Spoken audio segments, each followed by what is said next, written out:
दोस्तों इसराइल और इसराइल की सेना पूरी तरह से अपना आपा खो चुकी है और पूरी तरह से वो पागल हो चुकी है। यानी कि अब उसको फर्क नहीं पड़ता कि वो गाजा पर हमला कर रही है या फिलिस्तीनियों पर हमला कर रही है या फिर सीरिया पर हमला कर रही है। सीरिया के अंदर उसने जो हमला किया है उसने अपने लिए अपनी कब्र खोदने का काम किया है। यानी कि इसराइल की तरफ से सीरिया के दमिश्क में हमला किया गया है, इस तरह की खबर सामने निकल के आ रही है। अभी चंद ही पलों के पीछे ये खबर सामने निकल के आ रही है, चंद ही मिनटों पहले की ये खबर है कि सीरिया के अंदर हवाई हमले में जो है एक वरिष्ठ कमांडर मारे गए हैं।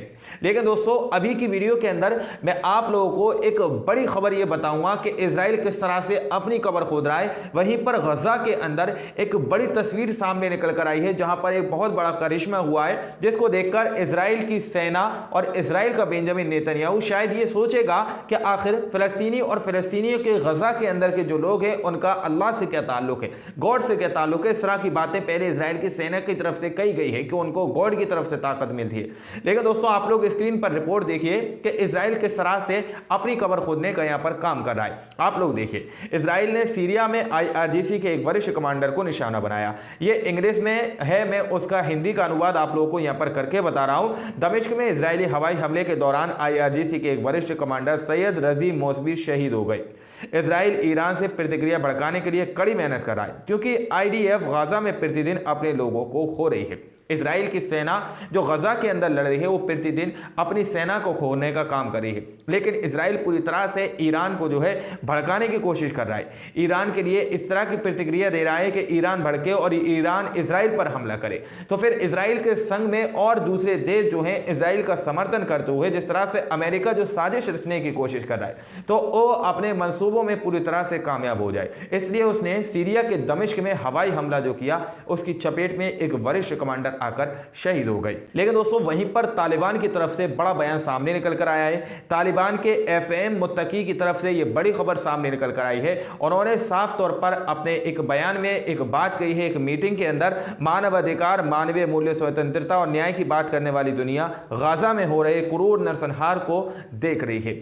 हमकारान अजीज माशुमा ज़मानी गिरद हम आमदेम कि हर लहजा एहतिमालन हमीन लहजा हम कि मन सुखनरानी दारम जवान फ़लस्तीनी साकिन दर गज़ा मज़लूमाना बशहादत में रसद मादर दागदार में गर्दद व कूदकान बेपदर व मादर में शवन इन दकीकन हफ्तादु हश्तमिन रोज़िस्त की। आप लोगों ने यहां पर सुना साफ तौर पर तालिबान के FM मुत्तकी की तरफ से यह बात कही गई है कि मानवाधिकार, मानवीय मूल्य, स्वतंत्रता की और न्याय की बात करने वाली दुनिया गाजा में हो रहे क्रूर नरसंहार को देख रही है और खामोशी से बैठकर तमाशा देख रही है। यह दुनिया जो ये दुहाई देती है कि हम इंसाफ करते हैं, हम इंसाफ पसंद हैं, इस तरह की स्वतंत्रता और न्याय की बात करने वाली ये दुनिया खामोशी से ये मंजर देख रही है, गजा के अंदर लोगों का ये मंजर देख रही है। इस तरह की बात तालिबान ने एक मीटिंग के अंदर उठाई है।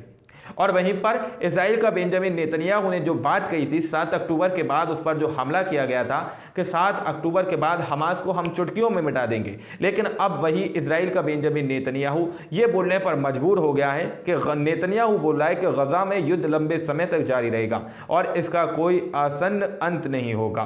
क्या गलत हो गया? इस तरह की बात यहाँ पर कही जा रही है। इजराइल का नेतन्याहू कह रहा है कि गजा के अंदर ये युद्ध जो है लंबा युद्ध चलेगा और इसके लिए कोई भी आसन्न अंत नहीं होगा, यानी कि कोई भी अभी इसका हाल फिलहाल अंत होने की संभावना यहां पर नहीं देखी जा रही है। इस तरह की बात यहां पर कही गई है।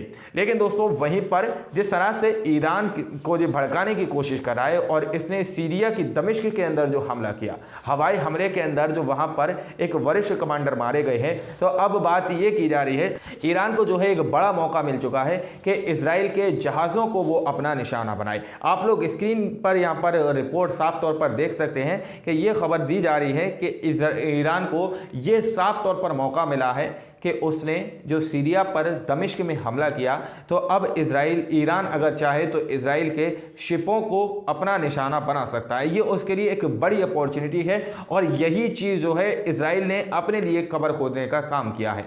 अब मैं आप लोगों को बड़ा जो मौजज़ा गजा के अंदर हुआ है वो वीडियो में आप लोगों को दिखाने की कोशिश कर रहा हूँ। आप लोग एक बार इस वीडियो को देखिए।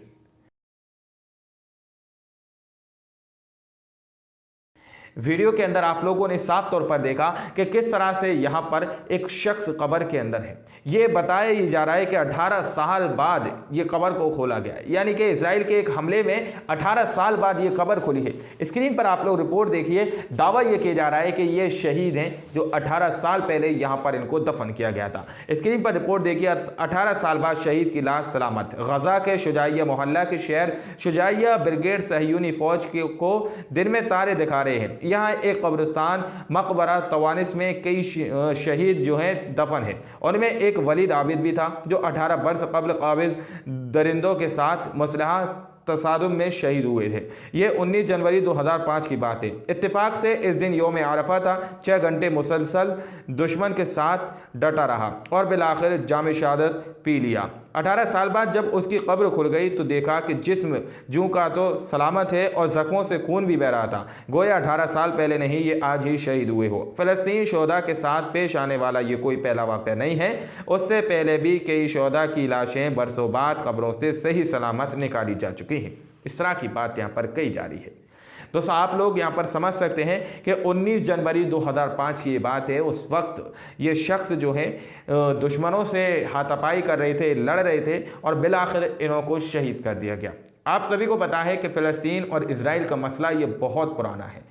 तब से ही फ़लस्तीनी जो है अपनी ज़मीन के लिए लड़ते हुए नज़र आ रहे हैं, अपने हक़ के लिए लड़ते हुए नज़र आ रहे हैं। तो 19 जनवरी वलीद आबिद भी था और इसको वहाँ पर शहीद कर दिया गया। अब इजराइल के कुछ हमलों में जो है वहाँ की कब्रें खुल गई, वहाँ की जो अंदर की जो मैयत थी उसकी तस्वीर सामने निकल कर आ गई। ये एक बड़ा करिश्मा है गज़ा के अंदर जो इस तरह की तस्वीर सामने निकल कर आई है कि शहीदों की जो जिस्म है उसको कब्र के कीड़े भी नहीं खाते और उसकी जो बॉडी है पूरी तरह से क़यामत तक सही रहती है। इस तरह का दावा जो है यहाँ पर किया जा रहा है और दावा ये किया जा रहा है कि अभी भी जब ये कब्र जो है खुल गई थी तो उसके बाद उसके जिस्म पर जो ज़ख्म थे उससे अभी भी खून निकल रहा था और गोया ऐसा लग रहा था कि ये 18 साल पहले नहीं बल्कि अभी ही ये शहीद हुए हो।